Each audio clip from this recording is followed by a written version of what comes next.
What's up everybody on YouTube? AJ Russ about to discuss another video, and today we're going to be recapping and analyzing what we learned from NFL Week 14 of the 2023 NFL season. This week in particular was really good. We're getting into the stretch part of the season, man. December football in the trenches, most definitely. Leading up to the playoffs, a lot of things are on the line for a lot of teams, both in the AFC and the NFC. So before we get into everything, make sure you hit that like button and subscribe and turn on post notifications. I post videos about sports, lifestyle, and pop culture. With that being said, let's get into NFL Week 14. So this game on Thursday Night Football was definitely not anticipated by a lot of people considering how both of these teams play in the Pittsburgh Steelers and the New England Patriots, but we were thrown for a loop for sure because the Patriots came to ball and they won the game, upsetting the Steelers, winning 21-18. The Patriots had a really good game, in particular Ezekiel Elliott. On the ground, he had 68 rushing yards, and receiving wise, he had 72 yards and a touchdown. So we were seeing some flashes of the vintage Ezekiel Elliott in his Cowboys days. It's been rough for him, of course, being on the Patriots this year as they have struggled and they are eliminated from playoff contention, but that was a good win for them for sure. Bailey Zappi, he had 240 passing yards, 3 touchdowns and 1 interception. But going to the flip side with the Steelers, just a tough game to watch for them offensively. Mitch Trubisky did throw for 190 passing yards, a touchdown and interception, but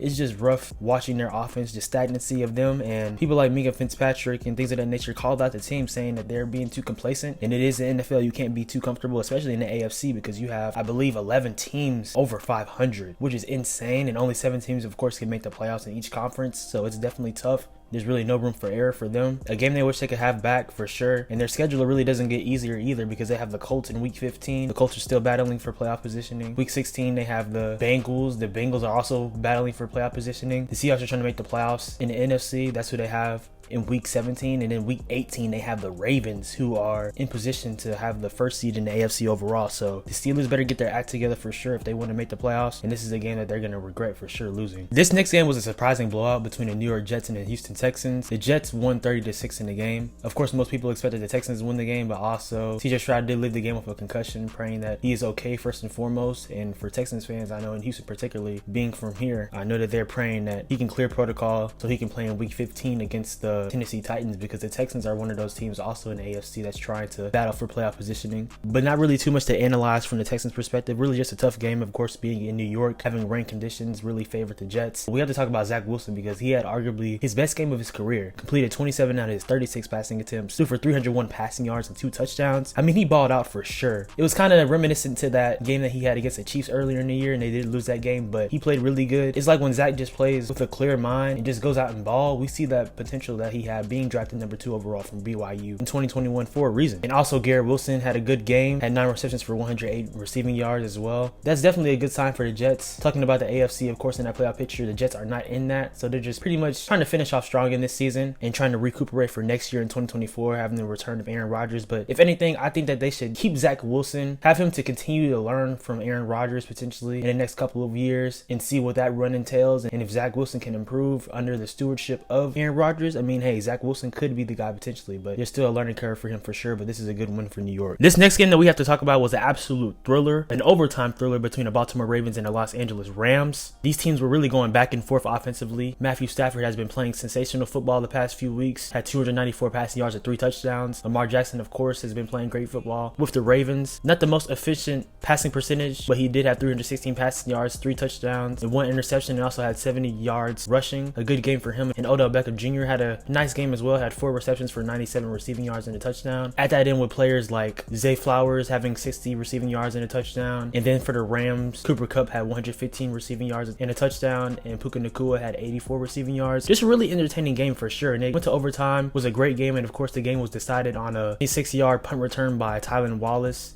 Just a great morale game for the Ravens as they're trying to get the first seed in the AFC. And for the Rams, I mean, you really can't be too mad at that game. If anything, it lets you know that you can hang with some of these teams, not only in the NFC, but in the AFC and just in general in the NFL. So they're for sure still going to try to make a playoff push in the NFC, most definitely. And for the Ravens, they just need to keep balling. They have advantages over the teams like the Chiefs and the Dolphins right now. And I do know that the Ravens play against the Dolphins in a few weeks, so that'll be a really good game. But the Ravens, I mean, you can make the argument that they are for sure the best team in the AFC right now. The next game that we really don't have to spend too much time time on is a matchup between the New Orleans Saints and the Carolina Panthers. The Saints dominated, winning 28-6. Really the expected outcome. Derek Carr had 2 touchdowns, throwing for 119 passing yards and an interception. Alvin Kamara had 56 yards and a touchdown, and then Bryce Young on the other end had a very inefficient game, man. I just feel bad for Bryce Young. Hopefully they can bring in some coaches in 2024 that can really help his game, unlock his game, and overall build a better team around him, because they need a lot of help. He only completed 13 out of his 36 passing attempts. That is insane inefficiency, but you can't put it all on him. Of course, he is a smaller quarterback, but we have seen smaller quarterbacks in the league thrive in aspects, and he's not the most athletic, but he definitely has a high IQ. So it's a tough rookie year, but definitely way too early to give up on Bryce Young for sure. But yeah, for the Saints, they're definitely trying to battle to get that number 1 spot in the division for the NFC South, and it'll take a lot trying to overcome the Falcons and the Buccaneers, but this is a gimme game that you have to have, and they got it, so it's good for them. Another blowout game right here was a game between the Cincinnati Bengals and the Indianapolis Colts. They now have identical records, being both 7-6 in the AFC. The Bengals won by a dub, winning 34-14. And hey, this has for sure been the year of backup quarterbacks. Jake Browning, even though he threw an interception in the game, really you can make the argument that it wasn't his fault because it went off the receiver. He's hooping, man, for sure. Completed 18 out of his 24 passing attempts, threw for 275 pass yards, 2 touchdowns. Just playing really good football. And shout out to Joe Burrow, of course, lending out his suite to Jake Browning's family and friends. That was a real class act for sure. But he's playing really good for the Bengals, and they still have belief in Who Dey Nation. Shout out to them for sure. Joe Mixon also had a touchdown. Chase Brown added in the touchdown with 80 receiving yards as well. So that's a really good dub for the Cincinnati Bengals, who we really thought there was not a lot of life left in them after Joe Burrow got hurt, but they still are optimistic about how they can finish off and potentially make the playoffs and be competitive in the postseason, because they still have a really good roster. And on the other end for the,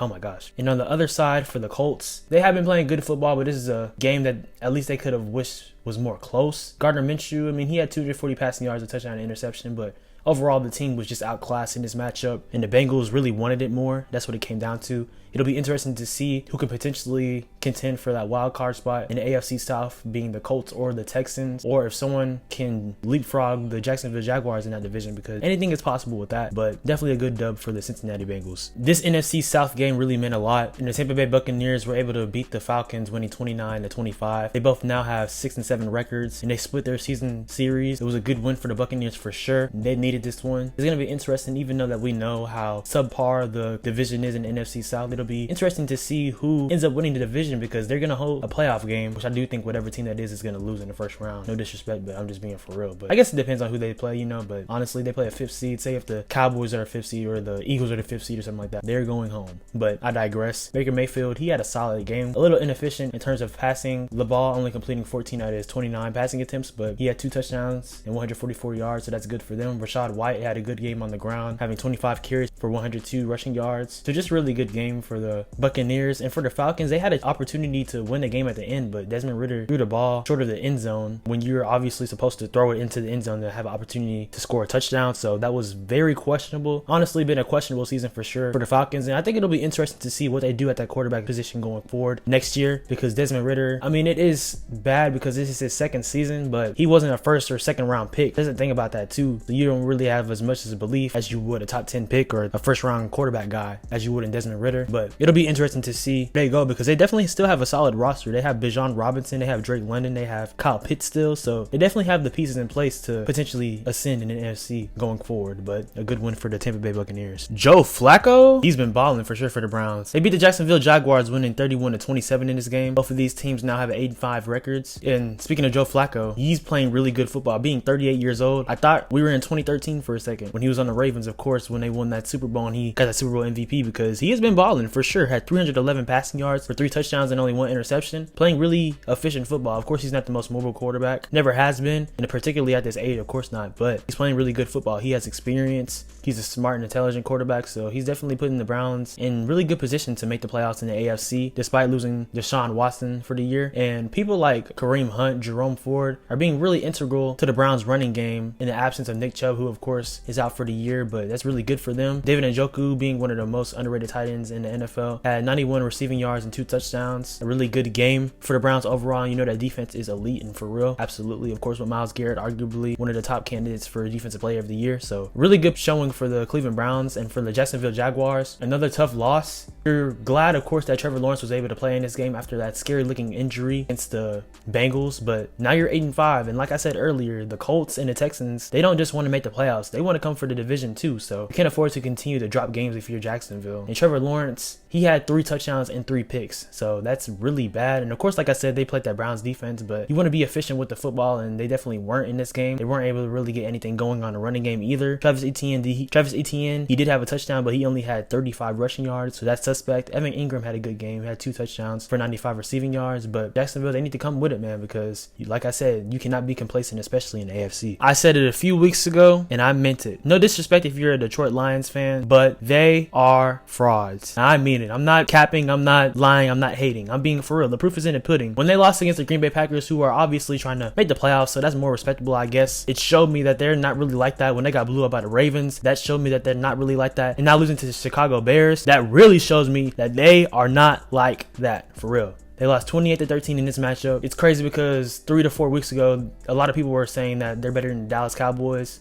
who we'll talk about that game later, of course, on Sunday Night Football, which was absolutely absurd to me the whole time. People are making statements like Jared Goff better than Dak Prescott, better than a lot of quarterbacks right now. We're showing and we're seeing that that is not the case. The Lions are obviously a really good team, and a lot of people are making it seem like people are surprised with how good they're doing. I mean, they finished off well last year, and a lot of people projected them before this season that they were going to win a division and things in that nature. So it's not really surprising that they have 9 wins right now and only 4 losses. But the thing about it is, if they really are contenders and Super Bowl contenders and at the upper class of the NFC, one of the best teams in the NFL, which I don't think they are, they would be dominating this game, dominating the Bears. And they really should have lost to the Bears a couple of weeks ago when they played too. It was just poor execution from Chicago, but that's crazy, man. So it's a wake-up call for the Lions for sure, man. I wouldn't be surprised if they lost in the first round, but they should at least win 1 playoff game. Of course, they should win a division in the NFC North, but it's a bad loss for them. And for Chicago, I mean, this is a really good win for them for sure. Justin Fields had a really good game. In my opinion, if I'm the Chicago Bears, I'm keeping Justin Fields, and I'm drafting 2 players that can help him and the team overall thrive going into the future. Try to get someone like Marvin Harrison Jr., because Justin Fields is a really good quarterback, man. And I understand restarting with a new quarterback with a rookie contract and things of that nature, but I've seen Justin Fields in the past 3 years. He's had some bad moments, but he's had a lot of good moments too. And I believe having an athletic quarterback like that, and he shows moments in the passing game that he can distribute the ball well, I believe in Justin Fields. So if I'm the Chicago Bears, I'm keeping him. These 2 teams played 2 weeks ago on Thanksgiving, and the same result happened in this game in week 14 as the San Francisco 49ers beat the Seattle Seahawks 28-16. Geno Smith also didn't play in this game, so honestly, the Seahawks were doomed from the jump. Surprised they didn't win by more, but respectable by the Seahawks to keep things close for the most part in the game. Of course, we saw a big fight between DK Metcalf, Fred Warner. That was very interesting to see that, but that didn't do anything at the end of the day. The 49ers, we know that they are, right now, in my opinion, the best team in the NFL. The only team that can stop them is themselves. And also, they play the Baltimore Ravens in a couple weeks on Christmas Eve. That's going to be an amazing game. I can't wait to watch that. That'll be really good. A lot of implications for that game, not only for the 49ers, but for the Ravens, because both teams are trying to be the first seed in their respective conferences. And it'll be interesting to see where things go, because the 49ers, if they lose another game at some point, like that game for example, that could open things up for the Cowboys potentially, or the Eagles, to be clear and set for the first seed. And of course the Cowboys, they have a tough schedule going ahead, but we'll see what happens. But for the 49ers, man, Brock Purdy, he is definitely playing MVP football. A lot of people aren't going to give him the respect he deserves, because of course he was drafted as Mr. Irrelevant in 2022. Kyle Shanahan's system is the greatest thing since sliced bread, but not everyone is executing the Shanahan system like Brock Purdy did. Jimmy Garoppolo couldn't, Trey Lance couldn't, a lot of people couldn't, and Brock Purdy is making it look effortless and making it look efficient. So shouts out to him for sure. He had 368 passing yards, 2 touchdowns, and only 1 interception. Completed 19 out of his 27 passing attempts. Just hooping, man. And on that running game, man, Christian McCaffrey, he is just him, man. He is different for sure. 16 carries for 145 rushing yards. I mean, just hooping. Debo Samuel, 149 receiving yards, 1 touchdown. Brandon Ayuk, 126 receiving yards. George Kittle, 76 receiving yards and 1 touchdown. I mean, it's crazy, bro. They have so many weapons. Like I said, the only team that can stop the 49ers are themselves, man, honestly. Guys, the Minnesota Vikings beat the Las Vegas Raiders 3-0. We're not going to really talk about this game that much, because why are we talking about a 3-0 game? Last week in week 13, we had a game 6-0 between the Chargers and the Patriots. So like, bro, I would hate to be at this game. We're not even going to analyze the stats, man. That's just gross. Gross, nasty work. Good win for the Vikings, I suppose. It does suck that Justin Jefferson got hurt in the game with a chest injury. Hopefully we'll see if he's able to play in week 15, because he just returned. I know a lot of fantasy managers are sad about that, but yeah, man, 3-0, that is nasty work. Let Russ cook, I guess. The Denver Broncos won this game against the Los Angeles Chargers 24-7. Brandon Staley, you are officially on the hot seat. You have been on the hot seat in this job, and the Los Angeles Chargers will be having a new coach in the 2024 season. A lot of people saw that writing on the wall, and also it didn't help that Justin Herbert got hurt. He had finger surgery today on his throwing hand. Very unfortunate circumstance for the Los Angeles Chargers losing this game, and basically the season, like I said, is over now for them. They're gonna start Easton Stick now, but let's be real, man. In that stacked AFC, what's really gonna transpire for them to have a road to the playoffs? But for the Denver Broncos, though, this was a really good win, of course. They are now 7-6. Only one game back of the Kansas City Chiefs. That is insane to say, but it's facts. And Russell Wilson, he had a really good game, I would say. Completed 21 out of 33 passing attempts. Had 224 passing yards, 2 touchdowns, and 1 interception. He's been able to connect with people like Cortland Sutton. Javonte Williams had a good game with a touchdown as well. It's crazy because how bad the Broncos started, being 1-5, losing that game 70-20 against the Miami Dolphins earlier in the year. How much of things really flipped around, and it's a testament to how great of a coach Sean Payton is, for sure. We already knew his credentials being a Super Bowl winning coach in New Orleans, but he's really showing how great of a coach he is in Denver, and they definitely have a road to make the playoffs. Speaking of the Kansas City Chiefs, they lost the game to the Buffalo Bills 20-17 in frustrating fashion. Darius Toney being over the line of scrimmage before Travis Kelce threw him a terrific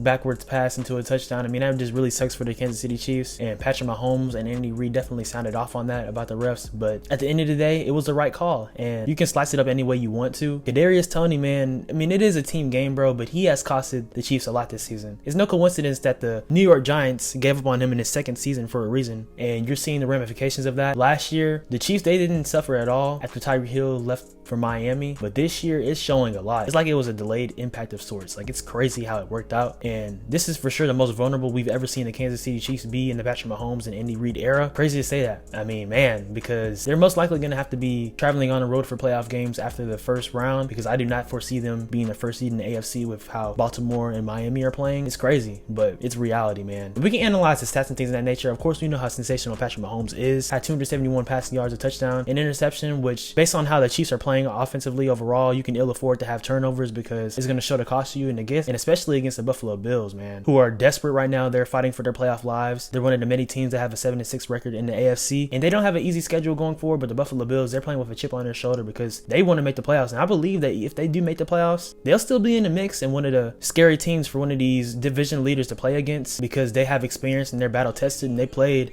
deep postseason football before in the past couple of years. We've seen that. So Josh Allen had a really good game, had 233 passing yards, a touchdown, and an interception. Of course, he's going to give you one every game. Hate to say it like that. Josh Allen is great. You take the good with the bad for sure, but he's going to give you an interception for sure in some sort of fashion. But they had a really good game. This was a heavily anticipated matchup. One of the best rivalries in sports, not only in the NFL, the Dallas Cowboys and the Philadelphia Eagles. We were expecting a lot from this game, and we saw a lot from one team for sure, in the Dallas Cowboys dominating the game against the Eagles, winning 33-13, winning by a dub. We learned a lot about the Cowboys. Of course, the conversations have been they only beat up on bad teams, that their schedule is weak and things of that nature. Well, we're about to see in this run in the next few weeks, in this gauntlet of how well the Dallas Cowboys can play. They beat the Eagles, who are now 10-3. They both have the same record in the NFC East, both trying to fight to win the division, and not only that, but also fighting for the 1 seed in the NFC. And the Cowboys next have the Buffalo Bills, the Miami Dolphins, and the Detroit Lions. If they can win all of those games or only lose one or things of that nature, just depending on how they play, we could learn a lot about the Cowboys and see if they're for real for sure, but only time will tell. Dak Prescott, he had a really good game, not the greatest game, but he for sure is headlining the NFL MVP talks. Had 271 passing yards and 2 touchdowns, playing really efficient football, having command of the Dallas Cowboys most definitely. Players like Jake Ferguson got involved heavily, showing that the loss of Dalton Schultz really isn't ultimately impacting the Cowboys too much. CeeDee Lamb had 71 receiving yards and a touchdown. Tony Pollard was able to get more involved in the running game. Not the most rushing yards, but you definitely felt his impact, having 37 yards receiving and also 59 yards rushing. So really a good game for the Cowboys, and that defense was for real. Shout out to Stephon Gilmore, 2019 Defensive Player of the Year. Took the challenge to play against one of the best receivers in the NFL in AJ Brown and really locked them up as well. The Eagles offense were non-existent. They had 3 turnovers as well. And of course that goes in accordance with the Cowboys defense forcing 3 fumbles. So just playing really good football. Jalen Hurts was really ineffective in the game, as the Eagles were overall. And of course they did have a defensive touchdown with Jalen Carter getting a scoop and score, but the Cowboys, we learning a lot about them for sure. And the Eagles, it's 2 tough losses back to back for them. Of course, they are still 10-3 and have an opportunity to not only win a division, but still retain and get the first seed. But that's a glaring loss for them. And the Eagles, they do have an easy schedule. They have the Seahawks in week 15, and then they have the Giants twice, and the Arizona Cardinals as well. So not the toughest schedule for them. The Cowboys definitely have it harder. Pause. But it's a really good win for Dallas for sure. And at the end of end of the day, of course, Dak is playing great football. We're going to see if these moments can come up big in the playoffs as well. Two really surprising games took place on Monday Night Football in the NFC and in the AFC. And the first game in the NFC was a matchup between the Green Bay Packers and the New York Giants. And the Giants won this game by a field goal in the fourth quarter, winning 24-22. The Giants have won 3 games in a row, and Tommy DeVito has been hooping for them low-key, man. Completed 17 out of his 21 passing attempts, had 158 passing yards and a touchdown. Also had 71 rushing yards as well, so he was really balling on the Green Bay Packers for sure. The Packers were struggling all night against them. And really, this is a game that the Packers are going to hate that they lost because they're trying to get into the NFC wild card, and they definitely still can, but it's just like, dang, this is one you have to have. And really, they didn't deserve to win the game, so that's probably what ended up happening. But they still put themselves in position to win it. They would have got that 2-point conversion, then potentially the game would have went to overtime. We don't know what would have happened, but that's not what happened. Jordan Love, he didn't have a bad game. Of course, he did throw an interception, but he completed 25 out of his 39 passing attempts, had 218 passing yards, a touchdown and interception. So I'm still pleased with how he's been playing and surging with the Green Bay Packers after his little bouts of struggling in the first half of the season. And I still think that they will make the playoffs, honestly. They didn't have Christian Watson in this game. He's a receiver that can take the top off of defenses, so you can make the argument that if they had Watson in the game, that they would have beat the New York Giants, but they didn't, so that's not what happened. But a good win for New York for sure. Honestly, they're playing themselves out of having one of the top picks in the 2024 draft, so it'll be interesting to see what happens in 2024, of course, with the return of Daniel Jones and things of that nature. But a good win for New York for sure. The last game that took place was an upset where the Tennessee Titans beat the Miami Dolphins 28-27. The Dolphins were literally up 27-14 with 3 minutes left in the game, and the Titans and Will Levis, they carried the ball down the field, balling. Will Levis, like I've said in previous weeks, he's gonna be a guy, man. He is really freaking good. Has a chip on his shoulder. He's a dog. Has a strong mentality. You saw his emotion and his passion after they scored that touchdown to go ahead of the Dolphins at the end of the game. Completed 23 out of his 38 passing attempts, had 327 passing yards, 1 touchdown and 1 interception. Just a really physical quarterback, and I love how he's playing and playing really well for the Titans. Derrick Henry didn't have a lot of rushing yards at all. He only had 34 rushing yards, but he had 2 touchdowns, so that made a good difference. But hey, the Will Levis and DeAndre Hopkins connection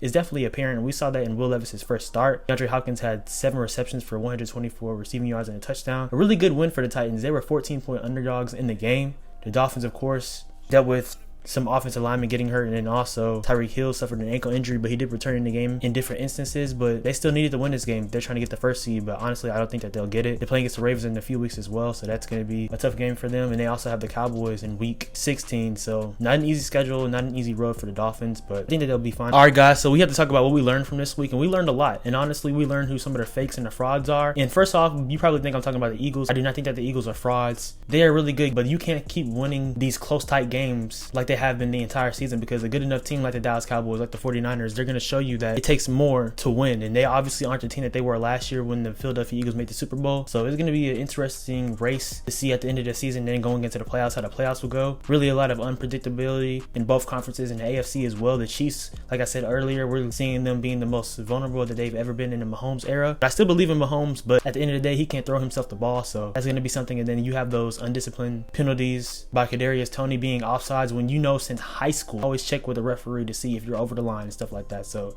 that's crazy, but that's a costly game for sure. Ravens, they're surging for sure, looking like the best team in the AFC. The 49ers, like I said, they're the best team in the league, in my opinion, and a lot of people also believe that. So it's just an interesting race to see what goes on. I can't wait to see what teams in the AFC make the playoffs and don't make the playoffs. And then also, it sucks because Justin Herbert is now out for the season. I talked about it a little bit earlier, the possibility of him being out, and he is out. It's confirmed. So the Chargers are going to miss the playoffs, and I think most likely, hate to say it because I hate people losing jobs. At the end of the day, we're going to talk about people not doing their jobs, but you just hate to see people lose their job and opportunity. But Brandon Staley will get fired for sure. I don't even think that's a doubt. It's just a matter of when. They're probably going to wait until the end of the year. But yeah, man, that's tough. It sucks to see Justin Herbert out for the year, but the Chargers, they'll recuperate and recalibrate. Yeah, just a lot of different storylines there, but we're learning that, starting to see playoff picture come into fruition for sure. With that being said though, guys, that's the video. Let me know in the comments down below how your favorite team is currently doing, some of your predictions for the rest of the season and going into the playoffs and things of that nature. I appreciate your support always. Make sure to hit that subscribe button and turn on post notifications. I post videos about sports, lifestyle, and pop culture. Follow me on Instagram at Swaggy Russ, and also on TikTok at Swaggy Russ 02 for cooking videos, shorts, reels, and content and things of that nature. More videos are on the way. I appreciate you guys always. Hope you're having a blessed December. 2024 is going to be a great year for you, for this channel. Just stay tuned for more content for sure. Y'all have a blessed one. Happy holidays, and y'all have a good one.